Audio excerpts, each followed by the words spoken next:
Where do you start with a story like that?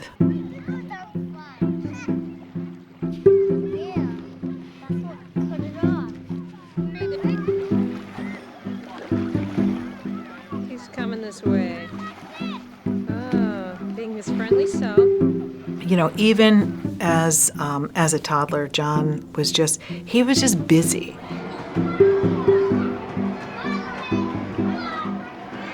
You know, he required a lot of attention. It was exhausting at times, especially when he was really, no, pretty much all the time. he, he was one of those kids that he just was always testing the waters.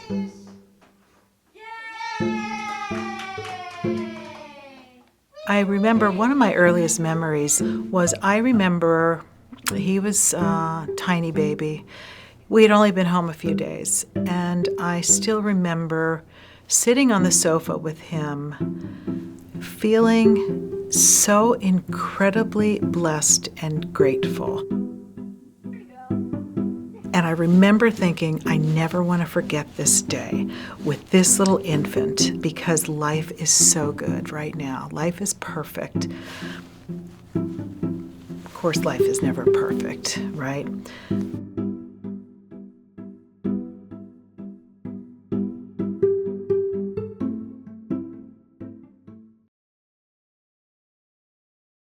In about 9th grade, Jonathan started smoking pot, smoked a lot of pot, and, you know, eventually that led to bigger drugs. After he graduated high school, he and some friends went to a party, and I guess there were a lot of pills at the party, and he and his friends decided it would be a good idea to steal stuff. And so he was arrested. That's when I knew, because they found this bottle of Oxy on him. And little by little, I felt like my son was starting to slip away in some ways.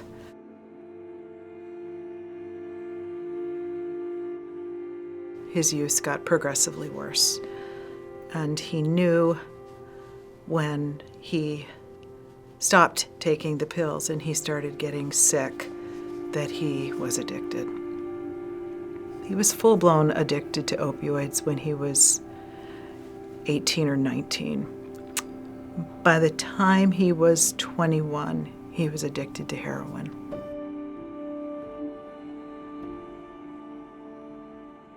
But in some ways, he was able to manage his addiction and have this life, you know, where he had many close friends, good people. In 2014, he attempted suicide. And it was that point when I decided that my life had to change.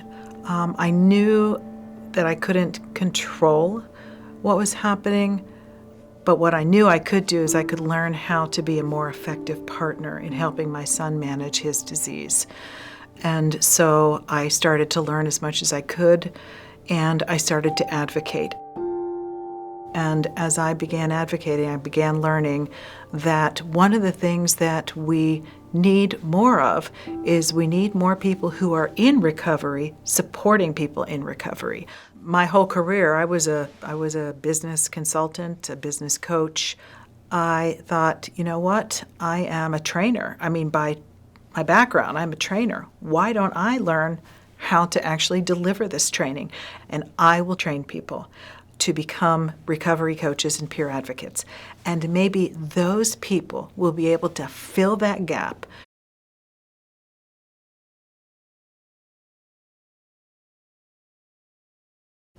In December, this past December, he called us, and it was just before Christmas, and we were all supposed to be together for Christmas.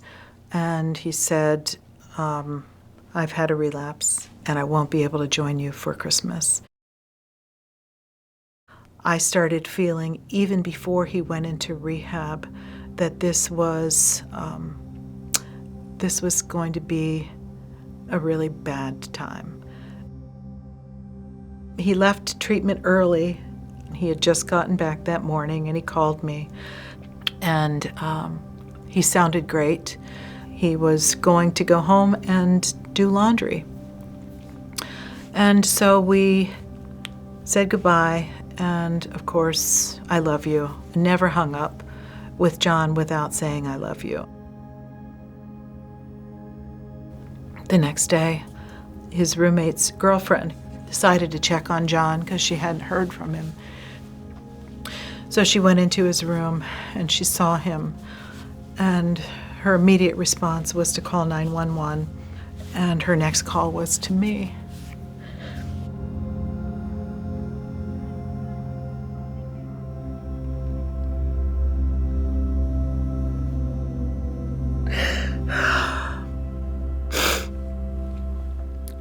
And then all of the lights went out for me. I just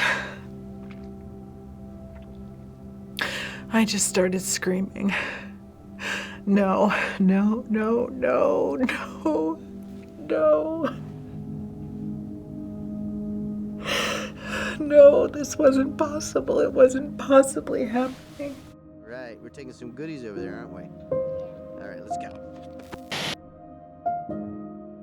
He had 20 bags, and he used 2 of them. And he died on the second one.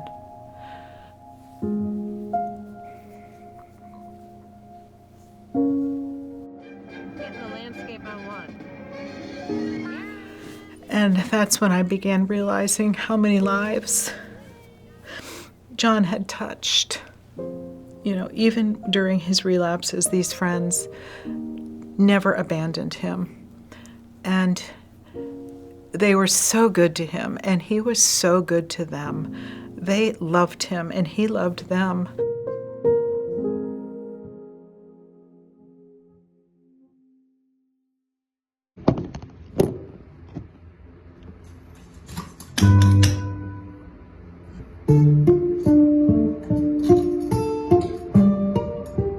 I was able to enjoy a relationship with John that most parents don't have with their healthy kids, because I always knew that the future was not promised. I knew every time I saw him and left him that it might be the last time. We talked at a gut level, and it wasn't always easy, but it was always real. And I learned that my being angry at John wasn't helpful. That the most helpful thing I could do is just love him unconditionally. And so I did, and I have no regrets.